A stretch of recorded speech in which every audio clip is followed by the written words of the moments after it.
Now, we're tracking developing news as police in Southern California are trying to piece together what led a former Marine to open fire at a bar in Thousand Oaks, killing 12 people before investigators say he killed himself. Those investigators are searching the home now of Ian David Long after last night's shooting. They still don't have a motive for the tragedy. One father's emotion was on full display as he spoke moments after learning his son was one of those who died. Oh, God, this is so hard. Oh, son, I love you so much. Cody was the big brother that my kids need. I have a daughter coming on the 29th of this month that he was so excited to have his first sister. A procession was held today for Ventura County Sheriff's Sergeant Ron Heelis, who was shot and killed by Long. Local sheriff's deputies knew Long and once had responded to a disturbance at his home. Mental health specialists cleared him, but they did discuss the possibility he had PTSD.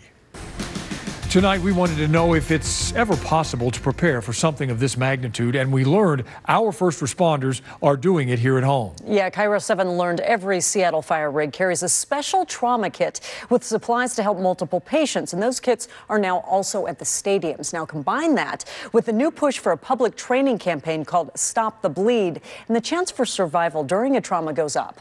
Cairo 7's Allison Grandi got a look inside the medical unit and the supplies that are available for first responders and bystanders. Allison?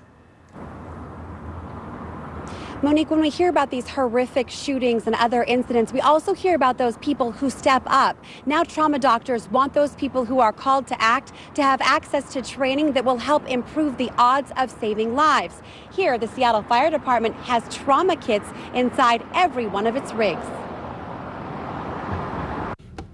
Seattle Fire paramedic Gene Goodner showed us where the trauma kits are kept. This is our trauma bag. The bag has 5 kits inside, enough to treat 5 patients. So this little package has everything you really need to manage any significant bleeding that might be going on. So we have a tourniquet, we have pressure bandages, gauze, we have shears, tape. The sooner you can stop the bleeding, the sooner you can keep more of that blood that's supposed to be inside those vessels and inside the tank inside, and that gives you time to get that patient to the hospital.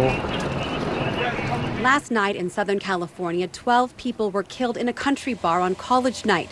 First responders rushed in to save lives. Here in Seattle, if there's a mass incident like the Ride the Ducks crash on the Aurora Bridge that killed 5 and injured more than 60 people, or the shooting at Seattle Pacific University that killed 1 student and wounded others, bystanders who offer to help will be put to work. Hey, I'm gonna hand you this. Are you okay just pushing as hard as you can on that wound? Don't lift your hand up until I come back. There's a push to train the community to be able to help in a mass casualty incident. Harborview Medical Center offers free classes called Stop the Bleed. When mass shootings happen, like last night in Southern California, the interest in those classes grows. Harborview shared this video of one of their recent Stop the Bleed classes. They showed how to use a tourniquet and how to pack a wound with gauze. Because you want to put the pressure on that. It's not super hard, you just need a little bit of training and then you could save a life. Olive Wessel is 17 years old and a junior in high school. Yeah. She took the class before working at a summer camp. I wanted to be as well prepared to help out the kids as I could. Her mom took the class too. I want to be able to help if I'm in a situation where I can help. As she finishes high school and prepares for college, Olive wants to be ready. I definitely kind of have accepted in my head that it's very possible that something terrible could happen at my school. I'm not in denial of that.